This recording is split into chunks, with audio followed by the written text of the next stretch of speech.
শিক্ষার্থী বন্ধুরা, আজকে আমরা ফাংশনের যে প্রকারভেদ আছে এক এক ফাংশন বা ওয়ান টু ওয়ান ফাংশন তা নিয়ে আলোচনা করব। প্রথমেই আমরা একটি ফাংশন নিলাম। এই ফাংশনটি এক এক কিনা কিভাবে যাচাই করব। যদি কোনো ফাংশনের ভিন্ন ভিন্ন ডোমেনের জন্য ভিন্ন ভিন্ন রেঞ্জ পাওয়া যায় তবে এই ফাংশনটিকে এক এক ফাংশন বলা হয়। অর্থাৎ ভিন্ন ভিন্ন রেঞ্জ থাকতে হবে। এই ভিন্ন ভিন্ন রেঞ্জ থাকলেই এই ফাংশনটিকে এক এক ফাংশন বলা যাবে।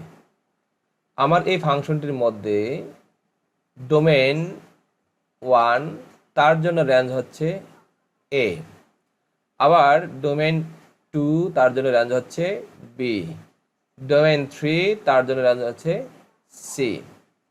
তাহলে এখানে ডোমেন 1, 2, 3 তিনটাই ভিন্ন ভিন্ন ডোমেন, আবার রেঞ্জগুলো এ বি সি তিনটা ভিন্ন ভিন্ন।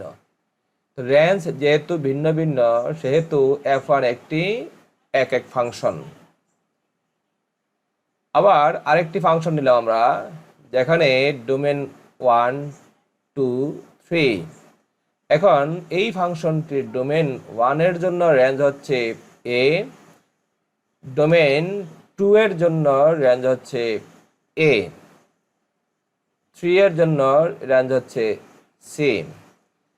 এখানে 1 এবং 2 দুটি ভিন্ন ভিন্ন ডোমেন, কিন্তু রেঞ্জ একই হওয়ায় এটি ফাংশন বটে, f2 ফাংশন বটে, তবে এক এক ফাংশন নয়। সংজ্ঞা অনুযায়ী ভিন্ন ভিন্ন ডোমেনের জন্য ভিন্ন ভিন্ন রেঞ্জ থাকতে হবে। যেহেতু এখানে ভিন্ন ভিন্ন রেঞ্জ নেই, সেই কারণে এটি ফাংশন, তবে এক এক ফাংশন নয়। তো এই ফাংশনের জন্য আমরা কিভাবে এক এক কিনা যাচাই করব। তো প্রথমত আমরা আগেই বলছি যে আসলে এখানে এফ অফ এক্স লিখছি আমরা ফাংশন এক্স, এখানে লেখা ছিল আগে ওয়াই, ওয়াই এর পরিবর্তে আমরা এক্স এই ফাংশন অফ এক্স লিখি, কারণ আমরা বলছি যে এটি হচ্ছে এই চলক নিয়ে গঠিত ফাংশন। এখানে কাল্পনিকভাবে ওয়াই রয়েছে, তো আমরা লিখতে পারি যে Y equal to 2x plus 1। Function of X এর পরিবর্তে আমরা ওয়াই ধরে নিলাম। আর একটা ফাংশনের এক্সকে বলা হয় ডোমেন, ওয়াইকে বলা হয় রেঞ্জ। তা আমরা এই ডোমেন এবং রেঞ্জগুলোকে আলাদা করে নিলাম। এবার ডোমেন যেহেতু স্বাধীন, আমি অর্থাৎ এক্স স্বাধীন, আমি এক্স এর ইচ্ছে মতো মান বসাবো। যেমন 0 বসাইলাম, 0 যদি এখানে বসাই তাহলে ওয়াই কি দাঁড়াবে 2 ইন্টু 0 প্লাস 1, 2 ইন্টু 0 0 প্লাস 1 মানে 0 প্লাস 1 1। তাইলে ডোমেন যখন 0, রেঞ্জ তখন 1। আবার যদি আমি 1 বসাই তাহলে কত হবে, এক্স এর মান বসালে হবে 2 ওকে 2 আর 1 কে যোগ করলে হবে 3, ডোমেন 1 রেঞ্জ 3। আবার যদি -1 বসাই তাহলে হবে -1। কিভাবে, 2 ইন্টু -1 হলো -2 প্লাস 1 হবে -1। তো এখানে 0, 1, -1 তিনটি ভিন্ন ভিন্ন ডোমেন, তার মধ্যে আবার ভিন্ন ভিন্ন রেঞ্জ পাওয়া গেছে। সুতরাং নিঃসন্দেহে এই ফাংশনটি একটি এক এক ফাংশন, কারণ এর ভিন্ন ভিন্ন ডোমেনের জন্য ভিন্ন ভিন্ন রেঞ্জ রয়েছে। আমরা আরেকটি দেখি, এখানে function of x equal x square ফাংশনটি এক এক কিনা। তো সেখানে আবার ধরে নিলাম আমরা Y equal to X square, তেমনি করে ডোমেন এবং রেঞ্জকে আলাদা করে নিয়ে আমি এক্স এর মান বসাইলাম 0, ওয়াই পাইলাম 0, কারণ 0 স্কয়ার হবে 0। আবার যখন আমি -1 বসাবো এক্স এর মান, আর 1 বসাবো, তখন ওয়াই এর মান হবে 1 স্কয়ার হলো 1। আবার যখন আমি -1 বসাবো এক্স এর মান, তখন -1 কে স্কয়ার করলে হবে +1। এখন খেয়াল করি 0, 1, -1 তিনটি ভিন্ন ভিন্ন ডোমেন, কিন্তু রেঞ্জ কিন্তু 1 1 এক হয়ে গেল। যে কোনোভাবে যদি রেঞ্জ একরকম পাওয়া যায় তাহলে এটি এক এক ফাংশন নয়। সুতরাং এটি এক এক function of x equal to X square ফাংশনটি এক এক ফাংশন নয়। এইভাবে আমরা মান বসিয়ে এক এক কিনা যাচাই করতে পারি। এখন পরীক্ষার সময় আসলে আমরা কিভাবে উত্তর দিব এক এক ফাংশন কিনা যাচাই করব কিভাবে। এই ফাংশনটি এক এক কিনা যাচাই করতে বলা হয়েছে। তো এখন খেয়াল রাখবে যে এই এক এক ফাংশন যাচাই করা যায় দুইভাবে। প্রথমত আমি এই যে function of x equal to 2x plus 1 লিখলাম। এখন আমি দুটি ডোমেন নেব প্রত্যেকে বাস্তব সংখ্যা থেকে। আমি লিখব ডোম এফ এর জন্য x1 x2 বিলংস টু আর লই, মানে বাস্তব সংখ্যা থেকে দুইটা ডোমেন নিলাম x1 এবং x2, যাদের x1 এর মান হচ্ছে 1, x2 এর মান হচ্ছে -1। তো দুইটা ভিন্ন ডোমেন আমি নিলাম। এবার আমি এই মানগুলো বসায় রেঞ্জগুলো বাইর করার চেষ্টা করব। তাইলে ফাংশন অফ x1 মানে কত 1, তার মানে হচ্ছে এটা হবে ফাংশন অফ 1 ইকুয়াল টু হবে, এখানে যে মানগুলো বসাই 2 × 1 + 1 কত হলো 3। তার মানে হচ্ছে x1 ডোমেনের মান যখন 1 ধরবো তখন ফাংশনটির রেঞ্জ হবে 3। আবার x2 যখন x2 কত ধরছিলাম আমি -1, তো যদি আমি -1 বসাই তাহলে এখানে মানটা বসাইলে পাওয়া যাবে -1। তাইলে ডোমেন হচ্ছে 1 -1, রেঞ্জ হচ্ছে 3 -3, রেঞ্জ দুইটা ভিন্ন হয়ে গেল। অর্থাৎ function of x1 function of x2 অর্থাৎ দুইটা রেঞ্জ সমান নয়। তো আমরা তো আগেই বলছি যে যদি দুটি রেঞ্জ সমান না হয় তাহলে এটা এক এক ফাংশন। সুতরাং এখানে যেহেতু ভিন্ন ভিন্ন ডোমেনের জন্য ভিন্ন ভিন্ন রেঞ্জ পাওয়া গেল, অর্থাৎ function of x1 not equal function of x2, সুতরাং ফাংশনটি এক এক ফাংশন। এটা হলো একটা পদ্ধতি। এই পদ্ধতিতে আমরা এক এক ফাংশন যাচাই করতে পারি। অর্থাৎ আমার ইচ্ছা মতো আমি দুটা মান নেব, নিয়ে আমি দেখব সমান হয় কি হয় না। এবার আরেকটা পদ্ধতি কেন আসলে এই মানগুলো আমি যে বসাবো কখন বসালে সমান হবে আর কখন সমান হবে না, এটা একটা চিন্তার বিষয় এবং পরীক্ষার সময় এটা একটা টেনশন হয়ে দাঁড়াবে যে কত মান বসাবো, কত কি বসাবো। তো আর একটা সহজ পদ্ধতি হচ্ছে যে আমি function of x 2x plus 1 লিখলাম, এরপরে আমি a এবং b দুটো ডোমেন নিলাম বাস্তব সংখ্যার জন্য, এইটাও ডোমেন নিলাম a এবং b, এবং function of a equal function of b, এটা অর্থ হলো দুটো রেঞ্জ সমান। তাইলে আমি a আর b দুটো বাস্তব সংখ্যা নিলাম এবং function of a equal to function of b, অর্থাৎ দুটো রেঞ্জ সমান। তো হলে যদি আমি এটা ধরি তাহলে ফাংশনটি এক এক হবে যদি এবং কেবল যদি a ইকুয়াল টু b হয়। যদি রেঞ্জ দুটো সমান হয়, ডোমেন দুটো সমান হতে হবে, হলে আমি ফাংশনটিকে এক এক ফাংশন বলতে পারবো। এখন এই function of a equal function of b এই শর্ত দেওয়া আছে, এখানে আমি ধরে নিচ্ছি। তাহলে এই যদি বসাই ফাংশনটার মধ্যে x এর পরিবর্তে, তাহলে এটা হবে 2a প্লাস 1, b বসালে হবে 2b প্লাস 1। হ্যাঁ, এবার 1কে যদি পক্ষান্তর করে ওই পাশে নেওয়া যায় তো 1 আর 1 কাটা যাবে, থাকবে 2a ইকুয়াল টু 2b। ওই পক্ষকে আমরা 2 দিয়ে ভাগ করলে পাবো a ইকুয়াল টু b। তাহলে আমার শর্ত পূরণ হয়ে গেছে যে function of a equal to function of b যদি হয় তাহলে এক এক হওয়া শর্ত হচ্ছে a ইকুয়াল টু b হতে হবে। যেহেতু a ইকুয়াল টু b আমি প্রমাণ করতে পারছি, সুতরাং ফাংশনটি এক এক ফাংশন। এইভাবে আমরা পরীক্ষার সময় এই পদ্ধতি অথবা এই পদ্ধতি নিয়ে করতে পারবো। তবে এই প্রথম পদ্ধতির তুলনায় এটি সহজ, কেননা এখানে মান ধরতে হয় না, শুধু function of a equal function of b ধরে a ইকুয়াল টু b প্রমাণ করতে হবে। a ইকুয়াল টু b প্রমাণ করতে পারলে এক এক function, a equal to b প্রমাণ না হলে এক এক ফাংশন নয়। আর এক্ষেত্রে এই function of x1 not equal function of x2 হলে ফাংশনটি এক এক, আর ইকুয়াল হলে ফাংশনটি এক এক নয়। আমরা আরো উদাহরণ ফলো করি। Function of x equal x square, এই ফাংশনটি এক এক কিনা আমরা এটাও দ্বি পদ্ধতিতে করার চেষ্টা করব। এখানে প্রথমত আমি নিলাম function of x equal x square, আমি দুটা মান নিলাম, এখানে x1 equal to 1, x2 equal to -1, এগুলো আমার ইচ্ছে মতো আমি নিচ্ছি।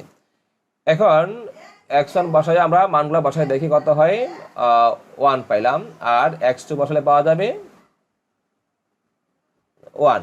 তাইলে এখানে এই যে এই ভিন্ন ভিন্ন ডোমেন বসানোর পরে রেঞ্জ কিন্তু দুটা ভিন্ন পাইলাম না, রেঞ্জ দুটা একরকম হয়ে গেছে। তাইলে এখানে function of x1 equal to function of x2 দুটা রেঞ্জ সমান হয়ে গেছে, সুতরাং ফাংশনটি এক এক নয়। এখন সমস্যা হচ্ছে কেউ তো ইচ্ছা করলে যে বলে যে না আমি x1 ধরবো 1, x2 ধরবো 2, তাইলে কিন্তু এটাও কিন্তু এক এক ফাংশন হয়ে যাবে। তাই এই কারণে কখন কি মান ধরবো সেটা হিসাব বের করা একটু জটিল। হ্যাঁ, কেউ যদি ইচ্ছা করে যে না আমি 1 ধরলাম তাহলে হবে 1, আবার যদি 2 ধরবো তাহলে 4, তো দেখাইবো এই ভিন্ন ভিন্ন ডোমেন আমি রেঞ্জ পাইছি যে 1 আর 4, তাহলে ভিন্ন ভিন্ন হয়েছে, সেহেতু এটা এক এক ফাংশন না, এটা হবে না, এক এক ফাংশন হবে না। তো আমরা যদি এই বিকল্প পদ্ধতি করার চেষ্টা করি, যে ফাংশন অফ এক্স স্কয়ার, এই ধরি A B belongs to R এবং function of A equal function of B, আমরা কিন্তু প্রত্যেকটি জন্য একই লেখায় লিখবো। তাহলে ফাংশনটি একক হবে কখন? যদি এ ইকুয়াল টু বি প্রমাণ করতে পারি। এখন যেহেতু function of A equal function of B, তো এখানে এ বসালে এক্সের পরিবর্তে হবে এ স্কয়ার, আর এটা হবে বি বসালে হবে বি স্কয়ার। তো এ স্কয়ার হলে বি স্কয়ার, যখন আমি এই স্কোয়ারটা ওদিকে নিয়ে যাবো, ওদিকে বর্গমূল করব, তখন হবে A equal to plus minus root B square. এই কেন প্লাস মাইনাস হচ্ছে, এটা আমরা উচ্চতর গণিত অধ্যায়ে 9 লগ ও সূচকের ব্যাখ্যা আমরা বলবো। তো এখানে এই যে প্লাস মাইনাস হলো, তা পরের লাইনে আমরা লিখতে পারি যে A equal to plus minus B. তাহলে এখন এ ইকুয়াল টু হয় প্লাসের সমান, এ ইকুয়াল টু না হয় মাইনাসের সমান। তাহলে একই সাথে দুইটা গুণের অধিকারী হতে পারবে না। এ আর বি, বি এক প্লাসের কিংবা বি মাইনাসের, যে কোনো একটা হবে। তাহলে এখানে দুটো আসছে, প্লাসের কিংবা মাইনাসের, তো আমি কোনটা নেব? তাহলে তো এটা কোনোটাই নিতে পারতেছি না। এই কারণে লিখবো আমরা এ নট ইকুয়াল বি। হ্যাঁ, আবারও বলি যে এখানে প্লাস মাইনাস হওয়ার কারণে প্লাসও নিতে পারতেছি না, মাইনাসও নিতে পারতেছি না। এই কারণে এটাকে এ নট ইকুয়াল বি লিখতে হবে। সুতরাং এটি একক ফাংশন নয়। আমরা আগেই বলছি যদি এ ইকুয়াল বি হয় তবে একক ফাংশন, না হলে একক ফাংশন নয়। আরও একটি উদাহরণ ফলো করি। এই ফাংশনটি একক কিনা দুই পদ্ধতিতে করবো আমরা, ধরে নিলাম। এবার দেখো এখানে কিন্তু মান চেঞ্জ করে ফেলছি, কারণ এখানে জিরো বসালে কি হবে, এই জিরো বসালে দেখা যাবে তার মান হয়েছে 1। আবার যদি আমি 2 বসাই তাহলে হবে 1, কারণ জিরো বসালে হবে ওই যে 0 মাইনাস 1 হোল স্কয়ার মানে কত, -1 হোল স্কয়ার, -1 আর 2 বসালে 2 মাইনাস 1 কত হবে 1 স্কয়ার হবে কত 1। তাহলে এই জন্য খেয়াল করে নিতে হবে যে কত ধরবো আমি মানটা। কেউ যদি 1 - 1 ধরে তাহলে কিন্তু কখনোই এই দুইটা একরকম হবে না, ভিন্ন ভিন্ন হয়ে যাবে। তখন তার দৃষ্টিতে মনে হবে ফাংশনটি এক ফাংশন। তো যেহেতু এখানে দুইটা রেঞ্জ আমি একরকম পাইয়ে গেছি, সুতরাং বলা যায় যে function of x1 equal function of x2, দুটা রেঞ্জ একরকম হওয়ার কারণে এটি এক ফাংশন নয়। আর যদি বিকল্প নিয়মে করি,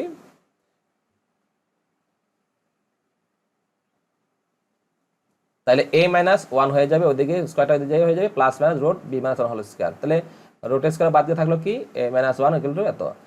এখন তো হয় a - 1 equal to plus b - 1 এর সমান, আবার a - 1 equal to minus b - 1 এর সমান। এখন এই -1 কে ওই পাশে নিয়ে গেলে হয়ে যাবে +1, +1 আর -1 কাটা গিয়ে থাকবে a ইকুয়াল টু b। আর এখানে যদি আমি এটা ভাঙে দেই -b +1, আর এই -1 ওই পাশে নিলে হবে +1, তাহলে হয়ে যাবে a ইকুয়াল টু -b +2।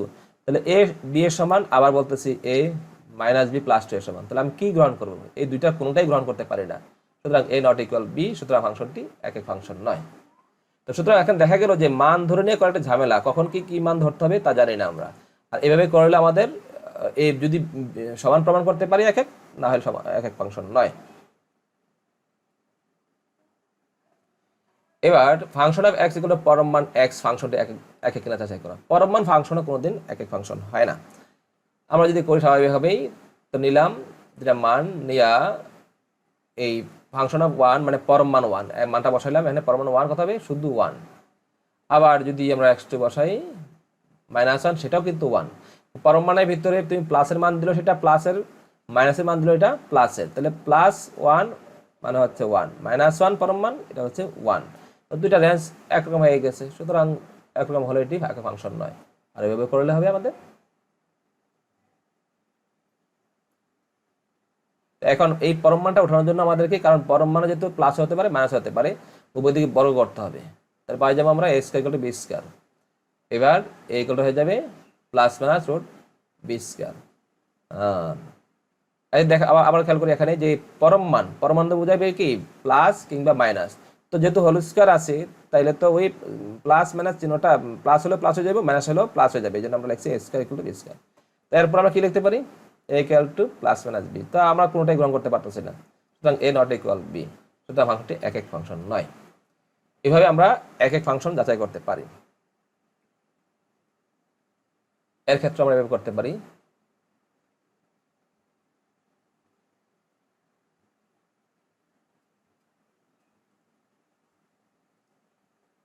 দুটার রেঞ্জ যেহেতু ভিন্ন ভিন্ন সেহেতু আমরা বলতে পারি যে function of x1 not equal function of x2, ফাংশনটি একই ফাংশন। আর এভাবে যদি করি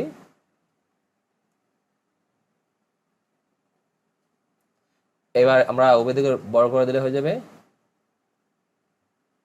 সুতরাং ফাংশনটি এক এক ফাংশন। এভাবেই এটা যদি করি আমরা, তবে আমরা বিকল্প নির্ণয় করার চেষ্টা করব।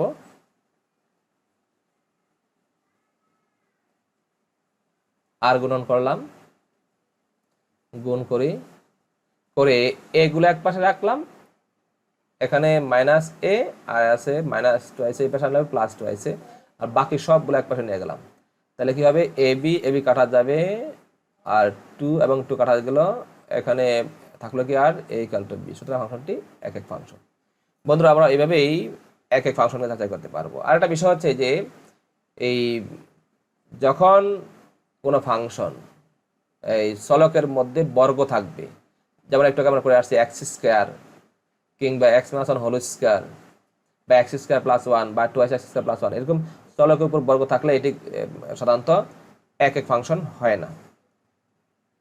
বন্ধুরা আজকে এই পর্যন্তই। আগামী আমরা পর্বে অনটু ফাংশন নিয়ে বা বিপরীত ফাংশন নিয়ে আলোচনা করব। ততদিন ভালো থাকবে।